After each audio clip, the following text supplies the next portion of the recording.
Kamakailan ay namahagi ng gamit pang eskwela para sa mga batang Pineda ang St. Gerard Construction Charity Foundation Incorporated sa pamamagitan ng Sangguniang Kabataan ng nasabing barangay. Lumapit daw ang SK sa SGC sa pamunuan ni Sara Diskaya at ito naman ay tinugunan. Labis ang kasiyahan ng mga SK Kagawad sa ibinigay na tulong nila Ate Sara at sa pagsuporta sa kanilang layon na matulungan ang mga kabarangay na lubos na nangangailangan ng mga kagamitan sa paaralan. First of all, nakapag-distribute na din po talaga kami. And so ngayon po talaga, syempre sa hirap din po ng buhay and gusto din po nating makatulong. Nag-request po kami for some additional po na school supplies so that we could give naman po sa mga doon pa po na mas nangangailangan po. Especially po sa mga students natin na alam naman po natin na ang mga batang Pineda are very eager po pa talaga sa pag-aaral. So ayun po, might as well to give them extra support. We could distribute po around 150 students. Mix po yun ng mga high school students and then ng mga elementary students. Sa school supplies po kasi na to, syempre magagamit din po talaga nila all throughout their school year. So since ngayon kasi nagbago din yung curriculum and then madami din, na din po mga pangangailangan. So this is very helpful po para sa mga students po natin. Hey Ma'am Sara po and to the rest of the team, thank you so much po Ma'am. This will be magiging super helpful po to para sa ating batang Pineda na lubos din po talaga nangangailangan and ayun po, thank you so much po.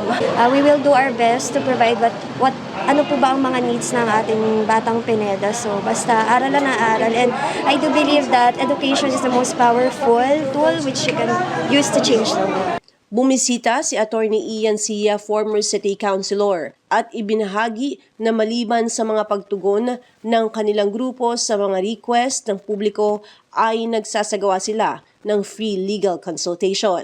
Well, as you can see, mga gamit pang estudyante, nag-request sa atin yung SK ng Pineda. So, tumugan naman ang St. Gerard. Kaalis-alis lang ni Ate Sara. So, ako naman, kinamusta ko lang yung mga staff sa barangay.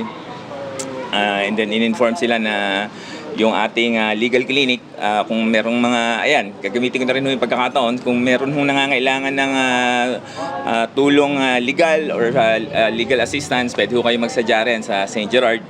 May mga abogado po ron, isa na po ako na pwede hong umalalay po sa inyo. No?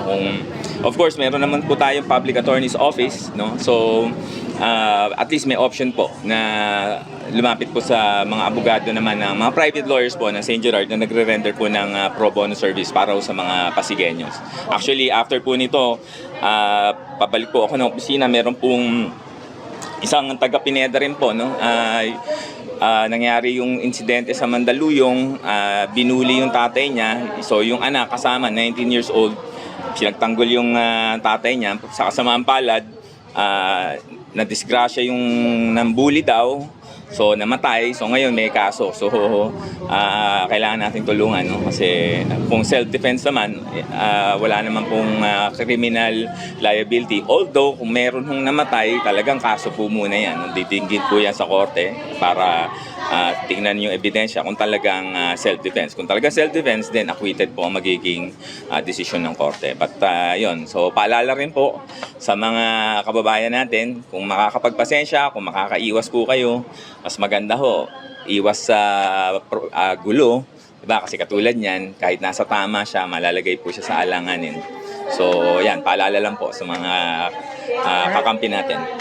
Ako si Luan Peñano para sa latest ng iNews Pasig.